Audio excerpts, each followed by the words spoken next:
Հովհաննեսի մատնվելուց հետո Հիսուսը եկավ Գալիլեա,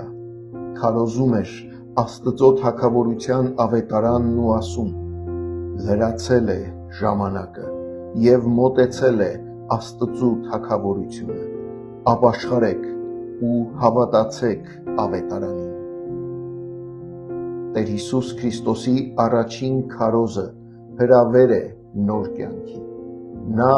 հայտարարում է, որ ժամանակը լրացել է, Աստված գործում է և նրա արքայությունը մոտեցել է։ Սա Աստծո ինքնիշխան նախաձեռնության պահն է, երբ հավիտենական թագավորը մտնում է պատմություն, հաստատելու իր արքայությունը մեղքի և խավարի աշխարհում։ Սուրբ Ծնունդը հիշեցնում է, որ Աստված բոլոր ժամանակների համար մեկ կոչ, մեկ հրավեր ունի։ Նա գալիս է մեր իրականության մեջ, առաջարկելով փրկություն։ Ապաշխարությունն ու հավատքը այստեղ հրավեր չեն պարզապես բարելավվելու, այլ Աստծո շնորհի գործիքներ, որոնց միջոցով Սուրբ Հոգին փոխում է մեր սիրտը։ Ապաշխարությունը մտքի փոփոխություն է, այն Աստծո պարգևն է մեզ համար, հրավեր դեպի նոր սկիզբ։ Նա է, ով բացում է մեր աչքերը, տեսնելու մեղքի լրջությունը։ Նա է, ով փափկացնում է մեր քարացած սիրտը, ընդունելու իր շնորհը, և հենց նա է, ով տալիս է հավատք վստահելու ավետարանին։ Ինչպես Պողոսն է գրում. շնորհով եք փրկված, հավատքի միջոցով, և դա ոչ թե ձեր կողմից է, այլ Աստծո պարգևը։ Ապաշխարել նշանակում է փոխել ուղղությունը, հրաժարվել մեղքի ճանապարհից, գոհությամբ ընդունել Քրիստոսի կատարած զոհաբերությունը խաչի վրա և վերադառնալ դեպի Աստված բաց սրտով։ Հիսուսի կոչը ապաշխարեցեք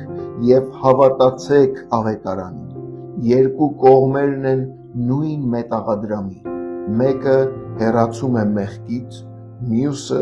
մոտեցում Քրիստոսին։ Երբ թագավորը կանչում է,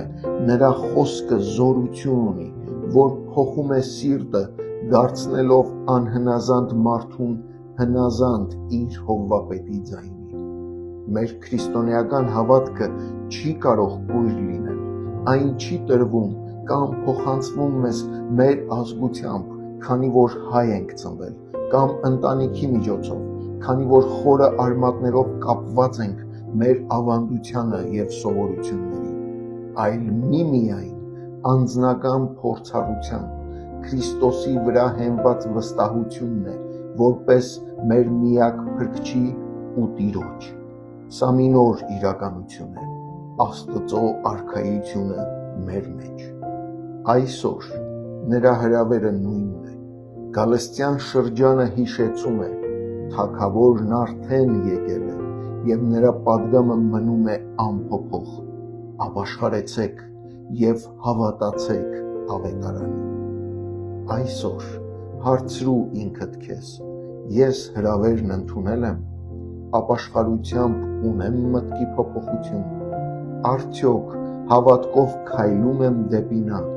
արդյոք իմ հավատքը հիմնված է Քրիստոսի խոստումների վրա, թե իմ զգացմունքների վրա։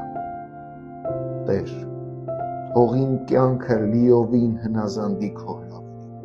թող քո խոսքը կենդանացնի իմ սիրտը և նորոգի իմ հավատքն ամեն օր։